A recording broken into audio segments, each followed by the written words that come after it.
ಡ್ರಾಗಳೆಲ್ಲ clean ಮಾಡ್ತಾ ಇರುವಾಗ 2 pen ಸಿಕ್ತು. ಹಾಗೇ ಒಂದು ತಲೆಗೇನೋ ಹುಳ ಬಂತು. ಯಾವುದೇ ವಸ್ತುಗಳನ್ನಾಗಲಿ ಚೆನ್ನಾಗಿತ್ತು ಅಂತಂದರೆ ಮುಂದೆ ಯಾವಾಗಾದ್ರೂ ಯೂಸ್ ಮಾಡೋಣ, ಚೆನ್ನಾಗಿದೆ ಇಟ್ಕೊಳ್ಳೋಣ, ಸೇವ್ ಮಾಡಿಡೋಣ ಅಂತ ಹೇಳ್ತೀವಿ. ಅದು ಏನು ಪ್ರಾಬ್ಲಮ್ ಆಗುತ್ತೆ ಅಂತಂದರೆ, ಈ ಪೆನ್ನು ಏನು ಅನ್ಸ್ಬೋದು ನಿಮಗೆ ಎರಡನ್ನೂ ನೋಡಿದ್ರೆ? ಇದು ಹೊಸದಿದ್ದಂಗಿದೆ, ಇದು ಅರ್ಧ ಖಾಲಿ ಆಗಿದೆ, ಯಾರೋ ಯೂಸ್ ಮಾಡಿರ್ತಾರೆ ಬಿಡು ಅಂತಂದು ಅನ್ನಿಸ್ತಿರ್ಬೋದು. ಇದು ಪ್ರಾಬ್ಲಮ್ ಏನಂದರೆ, ನನಗೆ ಈ ಪರ್ಪಲ್ ಪೆನ್ ಭಾಳ ಇಷ್ಟ ಆಯಿತು. ತುಂಬ ತುಂಬ ತುಂಬ ಇಷ್ಟ ಆಯಿತು. ಒಂದು 10 ವರ್ಷ ಹಳೆ ಪೆನ್ ಇದು. ಯೂಸ್ ಮಾಡೋದು ಬೇಡ ಬಿಡು, ಮುಂದೆ ಯಾವಾಗಾದ್ರೂ ಬರುತ್ತೆ, ಯಾರಿಗಾದ್ರೂ ಗ್ರೀಟಿಂಗ್ಸ್ ಬರೆಯೋಕ್ಕೆ ಬರುತ್ತೆ, ನನ್ನ ಗಂಡಂಗೆ ಲವ್ ಲೆಟ್ರ್ ಬರೆಯೋಕ್ಕೆ ಬರುತ್ತೆ ಅಂತ ಎತ್ತಿಟ್ಕೊಂಡಿದ್ದೆ. ಇಂಕ್ ಡ್ರೈ ಆಗೋಗಿ ಯೂಸ್ ಮಾಡೋಕ್ಕಾಗ್ತಾ ಇಲ್ಲ.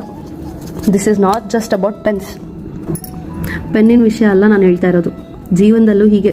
ಯಾವುದಾದ್ರೂ ಫ್ರೆಂಡ್ಶಿಪ್ಪನ್ನ, ರಿಲೇಷನ್ಶಿಪ್ಪನ್ನ ಇರಲಿ ಬಿಡು ಮುಂದೆ ನೋಡ್ಕೊಳ್ಳೋಣ, ಇರಲಿ ಬಿಡು ಆಮೇಲೆ ನೋಡ್ಕೊಳ್ಳೋಣ, ಮಾತಾಡ್ಸಿದ್ರೆ ಆಯಿತು ಬಿಡು ಅಂತ ಸೈಡಿಗಿಟ್ರೆ ಒಣಗೋಗುತ್ತೆ. ಅವಾಗವಾಗ ಸ್ವಲ್ಪ ಯೂಸ್ ಮಾಡ್ತಾ ಇದ್ರೆ, ಮಾತಾಡ್ಕೋತಾ ಇದ್ರೆ, ರಿಫ್ರೆಶ್ ಮಾಡ್ಕೋತಾ ಇದ್ರೆ ಲೈವ್ಲಿಯಾಗಿ ಉಳಿಯುತ್ತೆ.